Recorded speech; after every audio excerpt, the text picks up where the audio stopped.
What's up, guys and gals? Welcome back to the Nerd Castle. Today in the world of indie games, we've been given a special opportunity, actually. The developers reached out from Citizen Sleeper, which is one of the more memorable RPGs that I can think of over the course of my career, in the respect that it's presented in a way that isn't really like anything else. Citizen Sleeper 2 is the sequel to that game. And so if it's anything like the first game, it's actually kind of like a life sim. So in the first game, you're on a space station, and you're just some guy on a space station. And it's kind of like Jones in the Fast Lane or whatever, where you've got to decide how to allocate your time every single day, what quests you want to work on, whether you want to work for money, whether or not you want to seek out new equipment that makes your work shifts easier, whether or not you want to make sure that you're well fed before you go to your shift. And it's very much sort of a dystopian game where, if I remember correctly, you're like a corporate employee or something like that, and there's kind of this winding conspiracy and problems that come up on the space station. A very, very interesting game. I liked it tremendously when I played it, and so they've given us the opportunity to take a little sneak peek at Citizen Sleeper 2 here today, exclusively on the Nerd Castle, which is very, very kind of them. I appreciate it. So if after watching this, you wanted to check out Citizen Sleeper 2 for yourself, I got a link for you down below in the description. On top of that, you can also find a link to my Discord and my Twitch stream, just in case you wanted to hang out live. But let's jump on in. We've only got a little bit of time, so we've got to pick our skills. God, I love the art style from these games, dude. The art style is so good. It just perfectly encapsulates kind of like this starpunk, cyberpunk, everybody's wired up and modded out to the gills thing that the future has going on. So it looks like we can choose a class. Now we've got the operator. It looks like we've got the extractor. Okay. And it also looks like we have a machinist over here on the left. So really, we've got a choice here. The extractor is kind of like the physical guy. He's like the tough guy that can fight people. We've got the operator, who is all about drones and electronics and hacking. And then we've also got the machinist, who is all about fixing things and kind of like physical engineering, basically. And we've got to pick between these three. I don't remember exactly how the systems work from the previous game, so they're going to have to get me up to speed here. But I do recall making dice rolls and things to figure out whether or not you were successful at a given task. Let's go with the drone operator. That sounds pretty fun to me.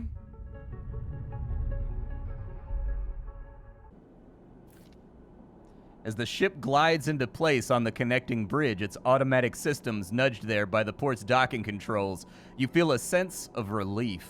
You are far from being out of danger, but the rig, as Seraphin calls it, is at least safely docked, and you are far away from Lane and the life he locked you into like a cage.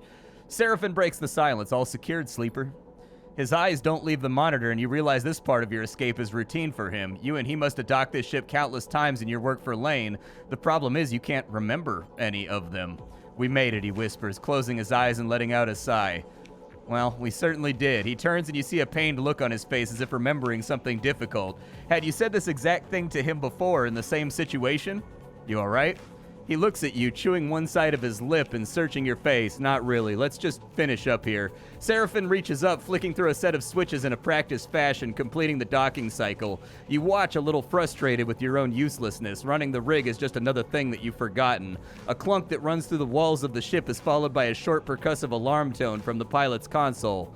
Docking's complete. Seraphin kicks off from the seat, twisting as he glides past you to the back of the cockpit. His hands find the handrails on other sides of the door, and he pauses, facing into the corridor beyond. He turns back to you, backlit in cold cyan. We need a plan. Lane's gonna be on us before we can catch our breath. All right, well, we'll hide here. I hope you don't mean on the rig. He smiles, teasing a little unsure. His smile fades, maybe, but on the approach, Hexport looked like a pretty small place to disappear into. We've got ourselves some time. He glances through the cockpit window behind you at the blinking lights of the station. You may not remember Hexport, but I do, and there's plenty of opportunities here for us if we can keep our heads down. He turns back to the corridor, and that's exactly what we're gonna do. He pushes off and glides towards the main lock, and you follow, pulling yourself along and hand over hand in 0G. We've already emptied the tank on this thing. He slaps a hand against the ship. So we need to refuel, and that's not gonna be cheap, but if you and me know one thing, it's how to work. I'm going to get myself reacquainted. I'm going to see if I can turn up some old connections, people that might throw us an easy contract. You keep out of trouble. I'll go with you. Not with me, you aren't. You bring a lot of attention, Sleeper. People don't forget a face. Stopping the reboot halfway through, he pulls a worn crew jacket from a locker and starts pulling it on. We don't know what we did to you. He jams an arm into a sleeve. I don't want you passing out and, I'll be fine. He drops his head and swears. He grabs another crew jacket and thrusts it at you. Just put the damn hood up, will you? All right, thank you. He nods. He stabs at the button to open the airlock, and the door hisses open, and he glides through. Wait a little bit, then leave. Anybody looking for us is looking for two people that are traveling together. He looks at you in your worn crew jacket, a limited disguise for what's clearly a sleeper. We'll meet back here later. Any trouble? Same thing. Meet here. He takes another look at your disguise, and he shakes his head. This is a real shitty idea. He gives you one last look. Maybe find yourself something to eat. You realize that despite everything, he's still unable to relinquish his instinct to look after you. Catch. He throws a handful of something at you. You grab the projectiles, and when you open your hand, you see a stack of cryo chits. These will get you some food. We'll need more fuel for supplies. Or we'll need more for fuel and supplies. He grimaces. That means that the odd jobs on the stations, if you can find them. All right. No worries. He kicks off and glides down the docking bridge. Don't leave the docks. We can explore more the next cycle, and with that, he's gone. Leaving into the connecting bridge and heading into the docking concourse of Hexport, you wait a moment in silence. Let's make a plan. You try to think ahead about what's coming. You'll need work, that's the first step, but what then? Lane's gonna be coming, so the sooner you can put some distance between you and Hexport, the better. So that's the plan. Rest, resupply, then run. You shake the thoughts from your head and pull the jacket tight. Let's see what Hexport has to offer. You kick off and glide into the port. All right, so from what I remember of the previous game, we have dice every single day, and then they have charges or something like that, and they need to be recharged once you use them, if I remember right, but like resting and like sleeping and stuff like that. And the dice can come up in rolls when you're trying to accomplish tasks. The day, from what I recall, is cycle-based, and so you go and you do things, and everything costs you time, effectively, and you're trying to use your time appropriately. Right now, we've got 34 cryo, which is cash, we've got 1 hydrogen fuel, and we've got 3 supplies. It looks like we can go to the Hexport exchange, it looks like we can go back to our rig, or it looks like we can go to the Hexport docks over here if we want to. Let's go... I guess he said not to go further than the docks, so I guess let's go to the docks. I don't have my memory right now, and so I'm going to go with the guy that still remembers things. So it looks like we can chat with the crews that are around here, or we can explore the dock. This one says that it's dangerous, so I should probably do this guy right here. And if I remember right, we don't actually have... They don't tell us what actual threshold we need to hit in order to succeed, so you're kind of gambling with your dice as well. It looks like we have a 25% positive, 50... Okay, it does tell you. All right. What if I go with a 6 right there? It's a 50-50 if I use my best die. Okay, so the threshold's kind of like a 5. We get a neutral right there. With 4, we have a chance of a negative. Let's go with the 5 then, and just kind of see what happens here. Positive outcome, Spindle Cruise. So it looks like we've discovered a new location. And from what I recall, you have to plug things in until this fills up, and then it will give you like a storyline thing that occurs as you go through. And so this sort of makes it so like failing doesn't feel like a failure. You're just trying to like fill this thing up with positive outcomes, which I think is a nice, delicate way to do this thing. Let's run this real fast. We got another positive outcome. We hit the 25% right there. Good stuff. All right, we needed to go get food, too. Maybe I'll go over to the bar? Yeah, let's go over to the bar and see what's up over here. So it looks like we can buy a Ben's Fry. It's a bag of flash-fried salt fleck tubers. Oh, nice, dude. Yeah, let me put my cryos in there, dude. I'm trying to get some French fries. Let's go. And so our energy meter has been refilled now. I had French fries last night. I went to Mel's Diner, dude. I got a Big Bopper over there. If you don't know what a Big Bopper is, dude, it's a brioche bun, and it's got like a burger patty in there with like an inch of cheese, and then on top of that, it's got onions, and then on top of that, it's got like onion rings, and then they cover it all with barbecue sauce. It's messy, dude. I had to clean barbecue sauce off my elbow. That's how you know what kind of meal that was, when you got to clean the barbecue sauce off your elbow. How did it even get there? I don't know. There's barbecue sauce everywhere, dude. I was in a barbecue sauce invoked haze. Let's throw a 5 in here, I guess. Hey, and it looks like we hit it again. Good. So we got a new location that we've discovered as well. It looks like we can go over to the warehouse for freight storage. All right, what's over at the warehouse? It looks like we've got freight loading. So the warehouses at the Hexport dock supply the industrial operations of the station, meaning they need constant loading and restocking. And this is me testing my Endure. I'm guessing a dice goes in there. Okay, so we're going to need to be a little bit more durable before we can pull that off. Fair enough. We need to find a job that's suitable for a hacker around here. We've got the exchange on this side. And so many materials are traded inside of here, but most trades are for data plans and coordinates. Maybe you can try your hand at buying and selling. Data brokers are the heart of the exchange. They show off their knowledge by discussing decryption. Maybe you can talk the talk. I mean, it looks like we're decently good at this because we got a +1 bonus for slotting in right there. So that's interface. That's what we're good at. We can try. We've got a negative outcome, unfortunately, so it drained one of our energies. You try to talk shop with a group of brokers and get laughed out of the meeting. You feel eyes on you as you stalk away. Okay, let's pull back. We'll come back to the rig, and I think I probably need to rest and end the cycle.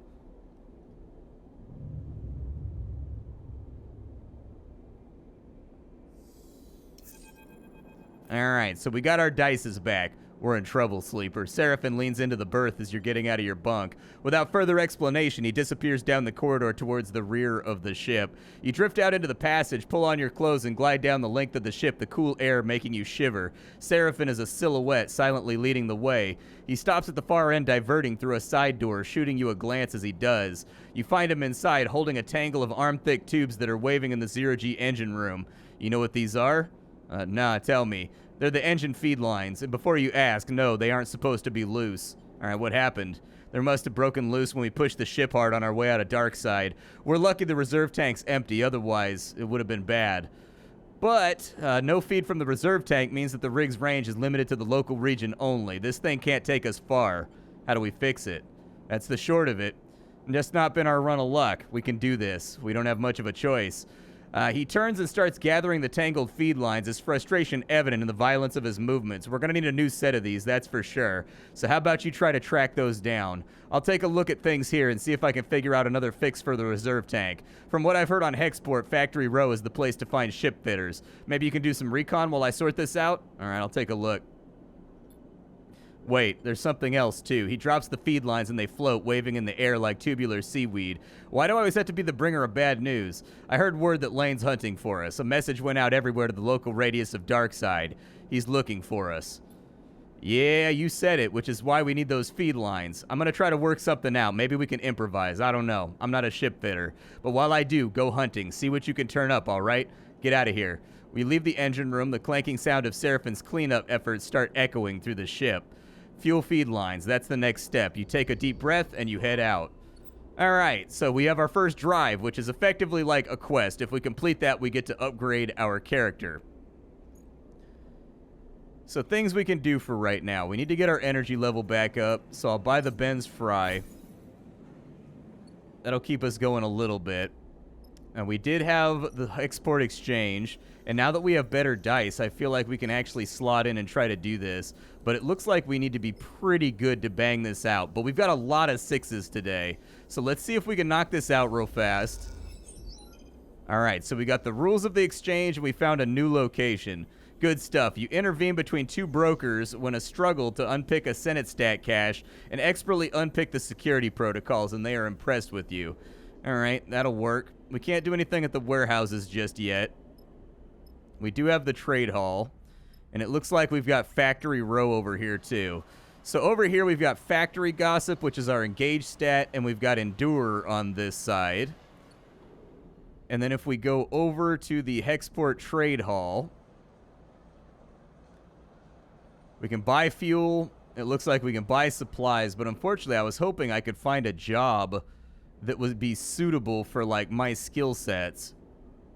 Let's focus on what he told us to do, which is banging this out over here. Because we've got 100% on this side. So the factory owners of the row speak mostly in terms of supply and demand. You joust a little around scrap contracts, and the factory owners respond well to your haggling, eager to meet your challenges. Can I use a 3 right here? Let's try the 3. We did. We got trusted supplier. Nice.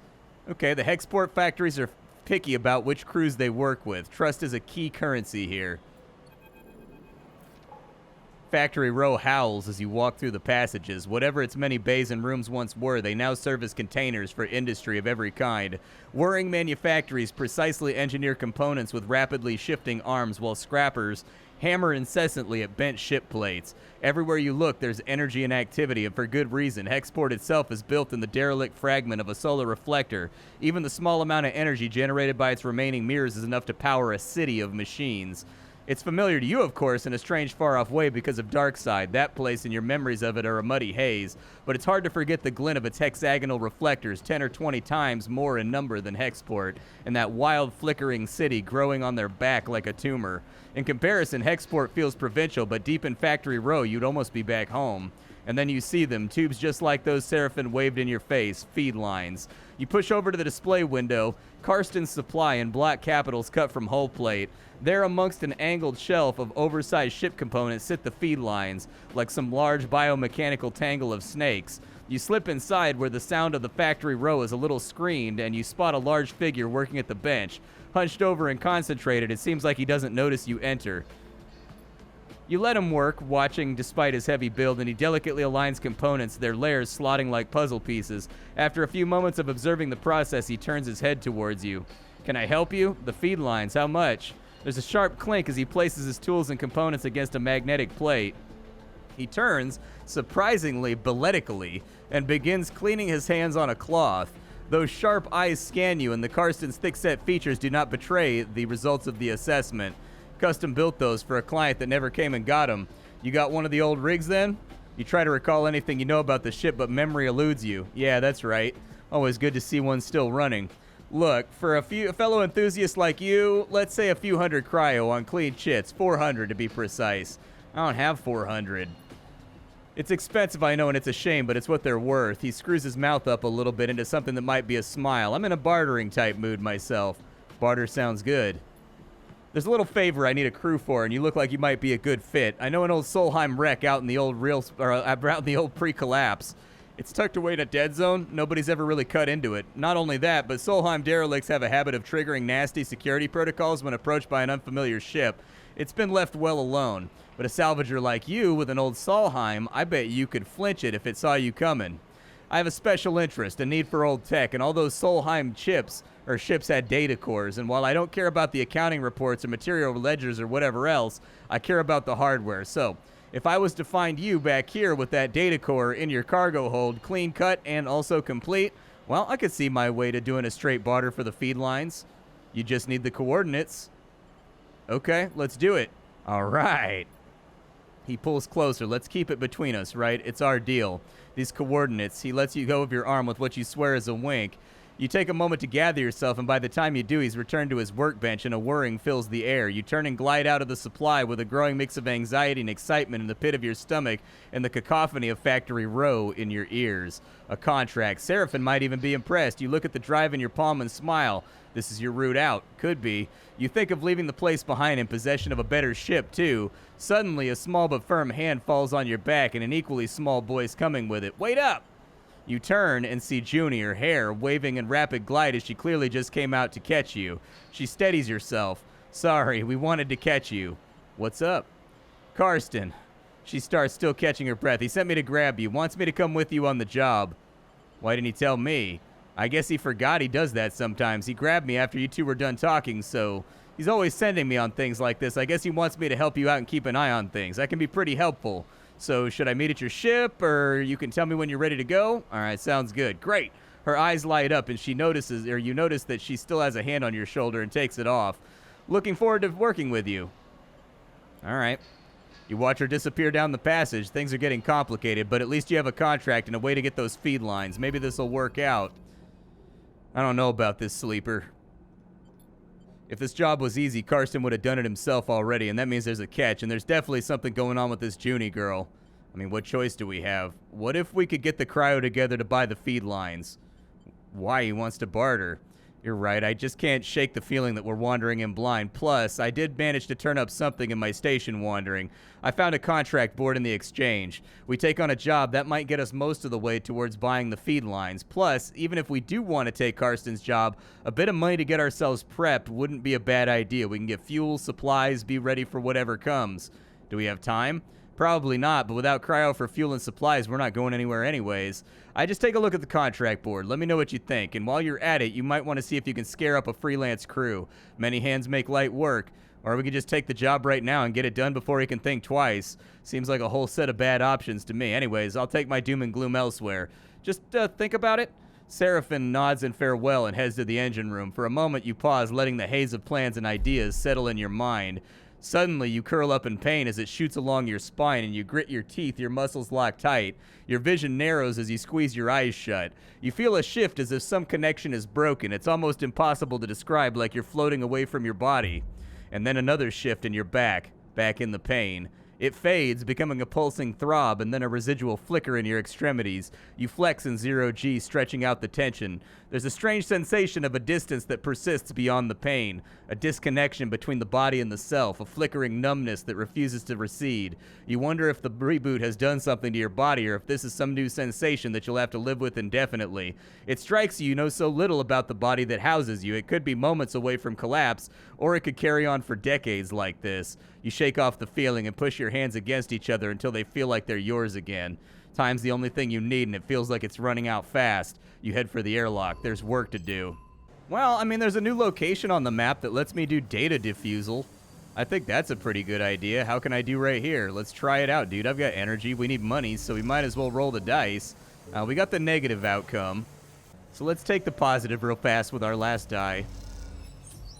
Hey, 14 cryo is good. 14 cryo is real good. That's enough to feed myself. That's what I'm looking for. We need the money, dude. We need the money real bad. Let's go to the Ben's, and we'll buy some Ben's fries in order to lock ourselves down. There we go. So when this meter goes down, this meter fills up, and you don't want this meter to fill up. This is effectively your health right here that persists in between, like, your tasks and the things that you're doing. We need to end the cycle right here, so it kind of is what it is. Hopefully we get good dice rolls for tomorrow, because those 3 6s we got were great. We didn't get the greatest dice rolls. Could have been better. But we need to fill up on fuel.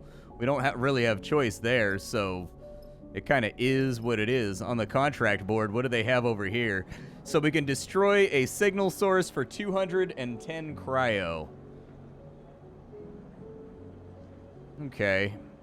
It's doable. And I am interface. Technically, that would deal with our money problems. I don't know exactly how to do it, but... So we're going to need at least 3 fuel to get over there. I don't know what getting back is going to look like, but we're going to need fuel first. We can buy fuel for cryo, and I can afford a little bit right now. Let's go ahead and do that. We'll make the purchases, so we've got a little bit of fuel ready to go. I think it's probably our best idea to go to material processing and see what does a 5 do for us. 100%. A 4 gives us a 50-50, but we can't get a negative outcome. Let's do the 4s over here. Hey, 14 cryo. I'll take it. 9 cryo. I'll take that too, dude. 23 cryo is better than what we had on us to begin with. So that sounds all right to me. I remember there being special actions you could do with the dice and whatnot too. And I remember these meters, like they become depletable or something later on. So that like the more you use a dice, the less it comes up or something like that. But like maybe that's just my fuzzy memory. It's been a while since the last game came out. I'm going to spend 10 bucks on this contract right here. So if we've got the new contract on map. The game does have a world map over here that we can fool around with. It's 2 fuel to get over there, so I'm going to need to get another fuel, and we probably want to do it while we're rested in R&R 2 and have better dice. So maybe what I'll do is I'll use the 5 over here for the guaranteed paycheck. We'll buy the fuel so that we at least have the fuel that we need to get the job done. And from there, I'll probably just fill up on... How much do supplies cost compared to fries? Because it looks like I can just eat supplies over here. It looks like supplies are 15, so I'm guessing that's for like the entire crew, or maybe it fills up your meter completely. I don't know. I'll wait till tomorrow. Let's wait till we got what we got going on tomorrow, because I need better dice.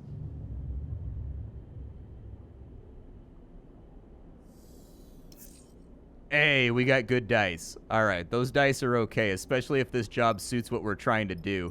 What does the engine do? What can I do over here? Oh, we need the feed lines to put in there to fix it. Okay, and then what does the bunk do? Rest and recover. Sometimes it's necessary. Oh, I can actually recover over here. Okay, fair enough. So I can sleep over there, too, instead of ending the cycle as well. All right, that's good stuff. Let's go out to the world map. And we'll head over to this guy. And, like, honestly, I think we just full send it, dude. Like, I don't really know what else to do here. We don't have a ton of crew to interact with, but, like, let's travel to the contract. I love that they actually animated the ship taking off and going out on, too. Gives the game a little bit of life, because at the end of the day, this is kind of like a choose-your-own-adventure novel with, like, a stat page, effectively. It's a drone. He spots a signal source first, light barely shimmering off its dark hull plating, a design trait that betrays its covert use. A flash catches your attention, and you see rent in the hull through which red is flashing. It's wounded. Wish they had finished the job. Seen one? We've seen one before. You remember, don't you? Sorry, I know it isn't your fault. Lane had us work on one at the dark side bay, though that one had been disarmed and captured. He had us searching through its guts for salvage. Even the one that gave me the creeps, and it had its core ripped out. This one's still alive. System is full of these things now, running missions for operators. Rare to see one out in the belt, though. Maybe got in a hit and run with a Cinestat mark? Looks like it's drifting. Most of the system's blown out, but if you look there, he points towards a red light on the side of the drone. It's broadcasting and possibly receiving. Can it attack us? Unlikely. It would have blasted us already if it could. You try not to dwell on it. What I remember from the dark side job is the central core and broadcast array need to be shut off to kill these things. Core will turn off local systems and the broadcast array will sever the link with the Conway operators, but you can bet the systems are protected. Your attention is drawn by a shudder from the drone, like a tremor running through its length. This thing is rigged to blow, so go slow and careful. We don't touch anything we don't know about. All right, let's suit up. You head down the airlock to prepare, and as soon as you get suited up, you think of the corporate war that's taking place in the inner system, the war that this drone came from. Out here on the shore of the conflict, the biggest danger is that the flotsam and jetsam comes in with the tide and orbits the system. And orbits of the system might, one cycle, bring war with it. For now, the belt is outside of its reach, but looking out at the red pulsing drone, that doesn't give you much comfort. Okay, so we've got a couple things to play around with here. He rolled poorly, so we've got a 5 and a 1, unfortunately. The 1 is completely useless. So we've got interior access, we've got hull damage, and we've got the rig. Let's look at the access hatch. Access hatch is interface, which is something that we're good at. So it's 50-50 right there. What is it for a 4? 50-50? Okay, let's run it. Hey, we got control access. Very, very nice. What can you do for me? He's not good at this, so nothing, unfortunately. This access hatch over here, though, is he engineering? What does he do? He's not engineering. I don't know what he is. These little symbols down here, they should have a pop-up when you mouse over them that tells you what skills those are. It looks like he has a skill that we don't have, but it's hard to say. Nobody has Endure, though, unfortunately, so this is going to be a little bit of a mess. Let me see if I can get in here. Okay.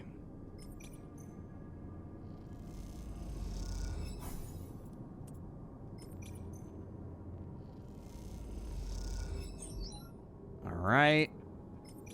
We have a chance of a negative outcome there, but I'm going to run it because we have a bonus. Hey, and we managed to pull it all off in one day. You hear beeping. Among the chambers and cablings of the drone interior, something started counting down. Shit, this is what I was worried about. Are we screwed? Can't be sure. Either this thing is about to send out a distress call or it's about to blow. We got to shut it down fast, then we move on to the other side because I bet you there's a surprise waiting for us there, too. You wait in silence. All right, let's end this quickly. Okay, what is he good at? Not that, apparently. So we've got an Intuit a solution. Do I have that? It looks like I have basic proficiency in Intuit. He's got Endure, which means that I can create an opening over here in a gap in the rig. I'm just using his dice for something, you know? Like, I'm just trying to get something done here with the dice that I have remaining. And then we need to end the cycle.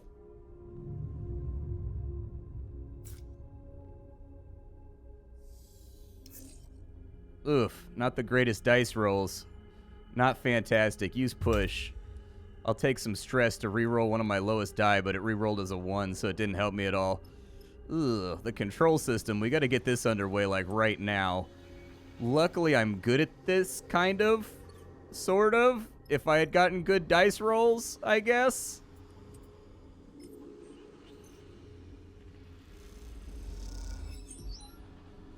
We've only got to succeed, like, twice, though. We don't need to succeed a lot. We just need a neutral outcome. Ugh, we got stressed. Damn. All right, we'll try it again. All right, the core's been disabled, but we need to keep going after this thing tomorrow.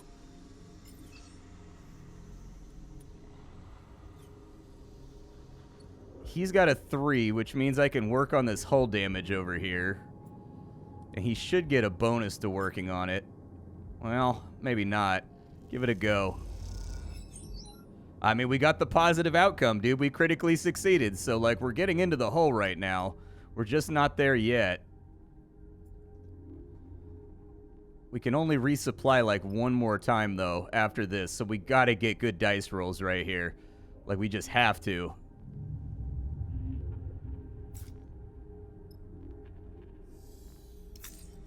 Oh, thank you, Jesus. All right, he got terrible dice rolls, but it should be fine. I need to get this thing to, like, not explode.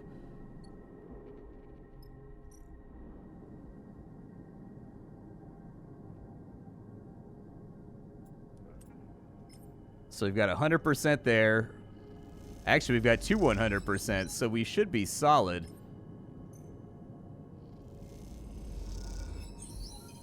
Hey, there we go. All right. So the broadcast system is still doing its thing over here.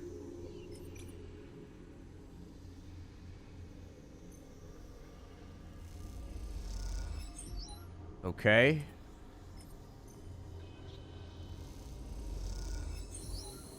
There we go. The array is disabled.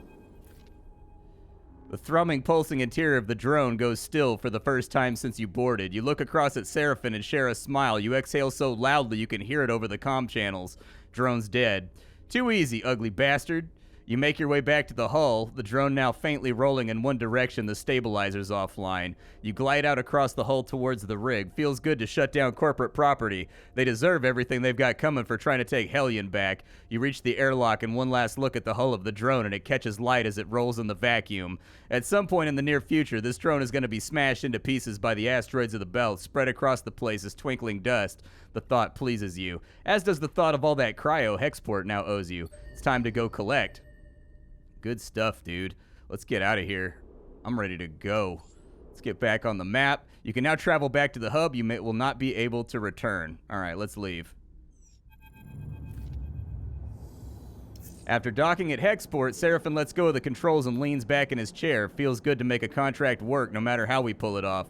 Hard not to agree, and it feels better when the courier comes with a lockbox full of chits. Lane's hunting you, but this'll help the effort to slip the net. Dude. I thought we got 210 for that job, didn't we? Oh my god. Okay, so he's like coming right now. Like he's like on his way. We've got okay dice. Part of me wants to slide out and just go do the extraction job real fast. Like use this to resupply and then go get the core because we'll have extra crew to help us out. Might not be the worst idea, but the video is getting a little bit long, man. I love these sorts of little games. They're not for everybody, but I love these little tabletop-infused sorts of games, and it's got the atmosphere that I'm looking for, too, where I tend to really enjoy anything that has to do with spaceship salvaging. That's one of my weird obsessions, and so it's working for me, man. It's hitting hard. I am very excited about this game. My name is Splattercat. I sift through the pile to find what's worthwhile in the world of indie games every single day so you don't have to. Today up on the chopping block, it was Citizen Sleeper 2. Tomorrow, it'll be something else. I appreciate y'all stopping by, and I especially appreciate the developers for firing over a copy of the game. I don't get too many opportunities like that to do an exclusive, so hopefully I've been a generous and good host. But I knew this one was going to be an easy win because I liked the previous game. It's kind of like Valhalla. It's one of those games where when you look at it, you're like, I don't know if this is going to be for me. But once you actually get into it, I find games like this to be a lot of fun. It's a good kind of RPG that's a break from the normal sort of combat and knights and everything else. And it's got such good world building and it's got such good writing that you just feel like you want to read every single word and drink it in. Anyways, I'll see y'all later. Thanks for hanging out, folks, and that's all I got for you. Bye.